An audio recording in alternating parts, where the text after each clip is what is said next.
Tonight, we're tracking reaction after new COVID variant of concern emerges in South Africa. I don't understand how we managed to get another variant. And with signs the transmissible mutation is moving around the globe, countries, including Canada, impose border and travel measures to help stop the variant in its tracks. Plus, the timing is awful. It's Christmas. The merchants are bleeding money. business owners blast the city over the timing of a TTC construction project along Toronto's Queen Street. And that is healing within myself. And shining a light on self-care in the urban Indigenous community will take you inside a new exhibit. This is CBC Saturday News.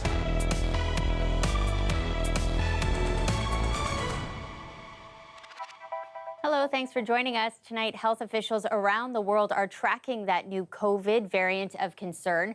Emerging in southern Africa, it's now been detected in the UK, and that has prompted swift action here at home, including travel restrictions. We'll have more on that in a moment. But first, Lorenda Redekop kicks off our coverage. She's looking at the fear, the frustration, and confusion over what steps should be taken next. Along Toronto's waterfront today, with news of another new variant, people are frustrated and uncertain. I'm triple vaccinated now, and I guess I don't understand how we managed to get another variant. I'm going to LA to visit my family because finally I'm able to go home because I haven't been home for 2 years. So I'm really excited. So yeah, I'm just going to take it as it comes. None of us are safe until all of us are safe. This lawyer advocates for vaccine equity. She says a shift in the vaccine rollout in wealthier countries like Canada could make a difference. We shouldn't be rolling out third boosters of Pfizer when many people in Africa and the rest of the low and middle income countries in the world haven't even received their first doses. And that's that mind shift to go from, we don't actually need this, and other people do. During the holidays, we were planning on traveling too. It's probably going to affect our plans somehow. I'm not sure, but yeah, it's kind of disappointing. This man's extended family is in Rwanda, which is not one of the 7 countries in southern Africa that Canada has banned travel from. Some experts question the effectiveness of travel bans. Instead, some recommend an increase in testing. South Africa, the country that first confirmed Omicron and has high testing rates, is now on the banned list. We want countries to come forward and share their information, but if they're going to be slammed by restrictions to travel and so on and other things that will impact them negatively, it really discourages open sharing of information, and that's a very big concern. In Ontario, testing hasn't yet been refined to be able to pick up the new variant, but creating a new template to do that is in progress. It takes about 3 months to build, but with how quick things have been moving now with COVID, it probably is going to take about 2 weeks. The great thing is there's other countries already testing for it. That's as people wait to learn more about Omicron and how effective the existing vaccines are against it. Lorenda Redekop, CBC News, Toronto. To those travel restrictions now, Linda Ward has that part of the story, including what to expect here in Canada. As of right now, Canada slapping new restrictions on 7 southern African countries. There are no direct flights, though, between Canada and any of these southern African countries. Foreign nationals coming in through these countries can no longer come into Canada. If you're a Canadian citizen or a permanent resident, you can, but it's a bit more complicated. If you've been in or traveled through any of these countries in the last 2 weeks, you have to take a COVID test at your connection point. And then when you enter Canada, you have to take another COVID test, and then you have to quarantine at a hotel until that test comes back negative, and then you can finish that 14-day quarantine at home. Also, the government saying anyone who has returned from these countries in the last 2 weeks needs to take a COVID test right away and quarantine until they get the results. They estimate that that's about 700 people. Now, so far, the variant has not been detected in Canada, but around the world, We're literally watching this spread today. That list growing, confirmation now that it has been found in Italy. We know Britain, Germany, Belgium, Botswana, Israel, Hong Kong, and the Netherlands all reporting confirmed cases of this variant as of today. So as this list continues to grow, experts say, you know what, it's likely already here in Canada, and that list of restrictions that we're seeing here in Canada is also likely to grow. That's Linda Ward reporting. The province is reporting 854 new COVID cases today and 2 additional deaths. The 7-day average has climbed to 729. That's about 100 more compared to last week's average. On Twitter, Health Minister Christine Elliott said out of the 254 people who are currently in hospital with COVID, 206 are not fully vaccinated or their status is unknown. More than 89% of people in Ontario aged 12 years and older have now had 1 dose. This weekend marks the first time younger kids can go to vaccine clinics. Take a look at this event at Yorgate Mall. It's called Clippers and Combs and was hosted this afternoon by the Black Creek Community Health Centre. There was plenty of food and a chance to get your hair done too. The idea is to offer a safe space for people of all ages, from kids to seniors, to talk about vaccines and get the shot if they feel comfortable. In our Black community, the barbershop and the hairdresser is the most safe space. It's a comfortable space. It's a trusting space. You know, if you trust somebody with your hair and how you look, you'll trust somebody with other information. They're within the area for about 35 to 40 minutes, and then during that time, we give them the information about the vaccine, the safe way of, you know, giving that information. We also have doctors that are from, you know, that look like them and have come from similar backgrounds that can also explain, and it becomes more of a welcoming and a trusting, you know, environment. Organizers say information sessions like this are critical for these kinds of conversations about COVID, vaccines, and mental health too. It's Small Business Saturday, a chance to encourage people to shop local, but some businesses along Queen Street West say they've been dealt a devastating blow. They're furious at the timing of a TTC construction project. As Dale Manukduk shows us, some who managed to hang on during the pandemic say they may not survive this. Even for a large urban city that's used to ongoing construction, this particular project is alarming. The timing is awful. It's Christmas. The merchants are bleeding money. But the city says deferring the work to a later date will create more traffic impacts and delay future construction projects. That has some business owners like Doc Von Lichtenberg fearing the worst. His shop has been at this Queen West location for 28 years. Coming out of months of Cafe TO, the track replacement is the latest disruption to much needed street parking and potential foot traffic. The city and the province is not interested in us. Small mom and pop shops are dying. There isn't going to be any of us left. He says the Christmas season represents upwards of 90% of profit margins. For newer businesses like Sweetie Pie, which opened in April and has had to operate entirely during the pandemic, it's just another day. It's very difficult to forecast, holiday sales due to having nothing to compare it against, but this doesn't help either. The construction was supposed to go until December 15th, but after calls to the city to postpone, plans were changed. Councillor Joe Cressy says rather than close all of Queen Street for a long and extended period of time, it's being done in chunks. This section between Bathurst and Niagara is scheduled to be completed by the end of the first week of December. The method is more expensive for the city, but will reduce the length of closures for each section. That added cost for the city doesn't mean much for small businesses who are in a deep hole. The local business improvement area, which has 400 members, says they've lost over 50 during the pandemic. That whole argument that we had to finish early was that everyone understood you can't close it in December. The members on that side are just as important as the members here. The Canadian Federation of Independent Business says small businesses in Ontario have an average debt of $190,000. It's not debt that they had before the pandemic. That's debt accumulated during the pandemic. In addition to that, only 34% of the small businesses in the province right now are at or above normal revenue levels for this time of year. Dale Manukduk, CBC News, Toronto. If you've been waiting to lace up your skates and hit the ice, now is the time. Today marks the official opening of outdoor rinks across the city, and this year reservations are not required for ice time. Mayor John Tory was there to kick off the skating season. You know, winter seems to last a long time. Depending on who you are and what you think about winter, it lasts really long for some people and shorter for others. But what makes it bearable for families, for kids, and for adults is the presence of some of these recreational activities. 38 rinks in Toronto are now open. 12 more will open next Saturday. And here's a live look of Toronto right now. There's a winter weather travel advisory in effect for the city with some snow expected. Well, let's bring in Sophia Cambalia now. I know you've been tracking this one all day. Yeah, a fast-moving Alberta Clipper, which for many will be the first snowfall of the season. Beautiful skating shots. What would be more idyllic than a few flakes flying? That's what you're seeing right now. London, Chatham, Windsor, even into Hamilton right now. Perfect snowmaking temperatures, -2 right now in the city of Toronto. A fast-moving Clipper system. Let's zoom out here in radar. It's on your doorstep in Burlington and Oakville as well.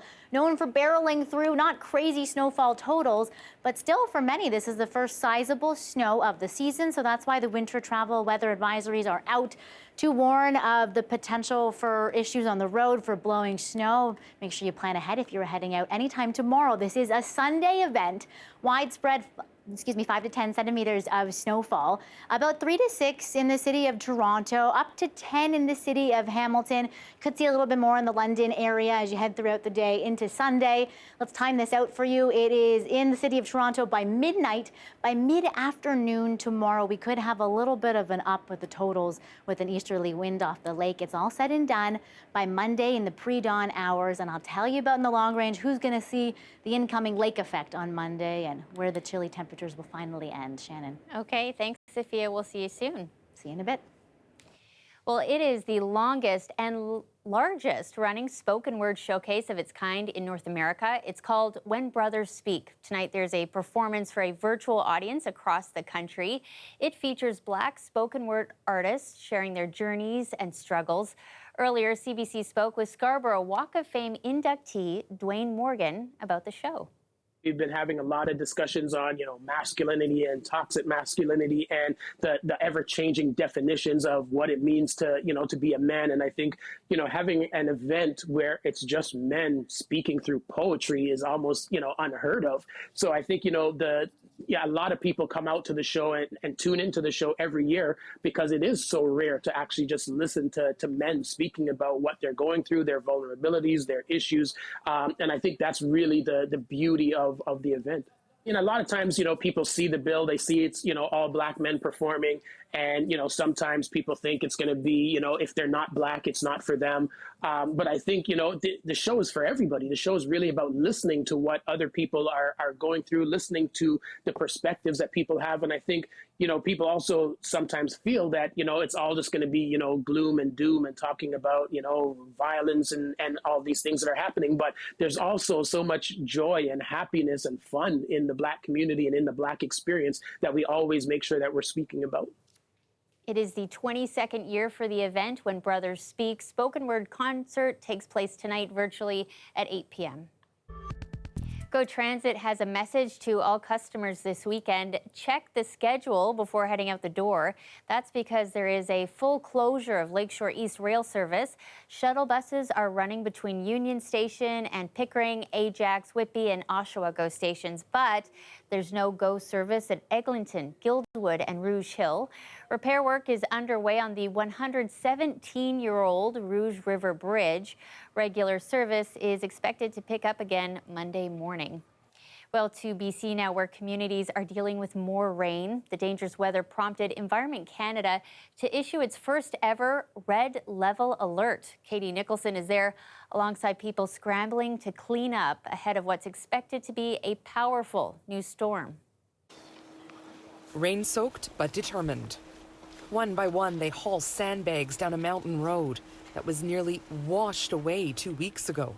We're just trying to move as much water away from that location as possible. While further up the hill, other soldiers dig a ditch to divert water from the road. We have to try to protect this because if that side of the road also gets washed out, then this road is going to have to get closed down. Just one of several spots soldiers are trying to shore up ahead of a storm which could bring upwards of 120 millimeters of rain to this area by Sunday afternoon. Well, we have done everything we can. The impacts of the rain such a concern. The province preemptively closed some roads Saturday afternoon, including a stretch of Highway 3 and Highway 99, where earlier this month a landslide killed 5 people. The city of Merritt, where people are only just beginning to return after flooding prompted mass evacuation, now under a flood watch. Any who now want to leave should do so for their own safety, where they can get ESS supports in another community. South of the border, they're worried too. People are tired. This has been going on a long time, and here we're going to get hit by a second wave.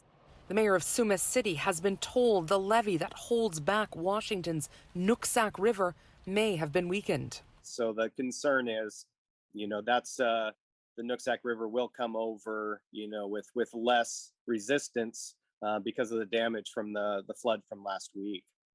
And if the Nooksack does spill over the levees, there are fears some of those floodwaters could find their way here to Abbotsford. Yet another spot soldiers are fortifying, sandbagging well into this storm.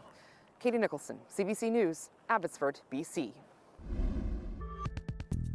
Self-care is the focus of a new Indigenous art exhibit. It's part of Artworks TO and aims to highlight and celebrate Toronto's diversity. Delia Ashry takes us there. Known for its fast-paced life, the struggle and daily grind is Toronto's urban jungle. But at this art hub deep in the financial district is where it all slows down. Self-care specifically as not just, this frivolous need that it so often gets discussed as, but actually as a resilient act, as something that we need to do so that we can care for our larger community members. Toronto holds the largest Indigenous population in Ontario, which is one of the hardest hit communities by the pandemic. Emma Steen curated the Locating Self-Care in Urban Centres exhibit, showcasing the presence of Indigenous people in cities and what self-care means to them through arts. Care as language resilience, which we have in Laura's works, care as acts of care, giving back to partners and people and relationships also in their prints. In Susan's work, we're working with a long-standing medicine history that comes from her community in Couchiching on Treaty 3 and their medicine people. And she brought in this whole narrative around yarrow plants being not just a healing plant, but also a tool for resilience.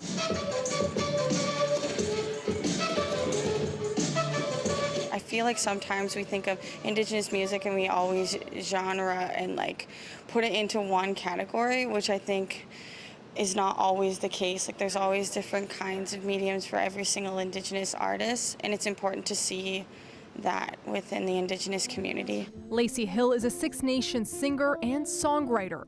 I know that you're feelings that you're feeling. We're constantly in a battle, land back. You know what I mean? We're constantly fighting for things that are supposed to be in our possession or at least in our care anyways. A chance for Hill to express and share self-care through her music. I'm sharing a little bit about myself and opening up for you, and sometimes that's really intimate and really scary and emotional, and that is healing within myself, and hopefully when I'm healing, you're healing too. Art goers experience self-care for themselves with a blanket and some warm tea. The event is free. Donations will go towards Indigenous Harm Reduction Toronto, and the exhibit runs until December 31st. Delia Ashry, CBC News, Toronto. And in Scarborough today, a Filipino Christmas market is serving up amazing food and showcasing local talent. Have a look. Today is Pasko sa Kultura. It is a holiday market featuring food vendors, artisan tables, and performances. And an art installation here celebrating around the theme of Pasko. We chose to host the event at Scarborough because Scarborough has the largest population of Filipinos in the GTA. Made by Marie is a bake shop that specializes in Filipino-Canadian goods.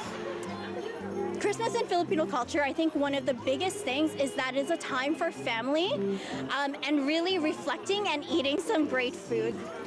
I think the vibe here is really one of those, like, it's friends. We all feel kind of like family. All of the other small business owners are so kind to one another. It's great to be able to see not just like the vendors, but the artists performing, and just like how chill and welcoming the vibe is. I think it's just all full of love, and it's great. The market is organized by Kapisanan, a Filipino culture center, and it's not too late to check it out. It runs through until 8 o'clock this evening. Also happening tonight, Nathan Phillips Square is looking a whole lot brighter. The Cavalcade of Lights is underway now. Mayor Tory was there to kick off the launch. 5, 4, 3, 2, 1. Wow, look at that. And there you go. Musical performances are happening through until 11 tonight. The light display will be up until January 22nd. There's no shortage of things to do around the city. It's just the weather, I guess, that's a little dicey. You know what? Besides the blowing winds, it'll be pretty picturesque to have this snow flying while you're checking out some of the lights. There's the Christmas market, a bunch of events happening right now. Winterlude is, well, that snow, if you like that picturesque, fast flying stuff, is on your doorstep. Milton, Burlington, Oakville, coming in a little heavier through the Chatham, Woodstock, and London area right now. That'll stay constant into the overnight and into much of the day tomorrow, including if you're heading out to Tim Hortons Field to see the big football game. Scattered flurries all throughout the afternoon with that temperature hovering around the freezing mark, that perfect snowmaking temperature. We mentioned the winds, right? This is an Alberta Clipper system. You'll hear us talk about it lots over this winter season. They're fast-moving systems. Winds will be blowing 30 to 50 kilometers an hour. Travel is likely to be impacted, which is why that winter travel weather advisory we talked about earlier is out. Your daytime high for Sunday, right around the freezing mark. Widespread flurries all across southern Ontario. This system will continue pushing in throughout the overnight hours and stay constant into the day Sunday before pushing out into the east. Monday stays pretty chilly, though, after this is all said and done. We're about 4 or 5 degrees below seasonal, with that lake effect snow continuing for many on the Huron and the Georgian shores Monday, maybe even to Tuesday. Some scattered flurries into the west as well, and including far into the east. We stay below seasonal until midweek. We should be about 4 this time of year. We're mild but active to end the week. And if you want to hear more about what winter has in store, all day tomorrow right here on the Weather Network, we will have our winter forecast, tell you more about when you need to have the snow scraper and the shovels out. But until then, it is quite picturesque. Get those Christmas lights on with those mild temperatures midweek if you can, Shannon. CTV tomorrow. I want to see your full winter forecast. Thanks for that, Sophia. Sounds good. Bundle up.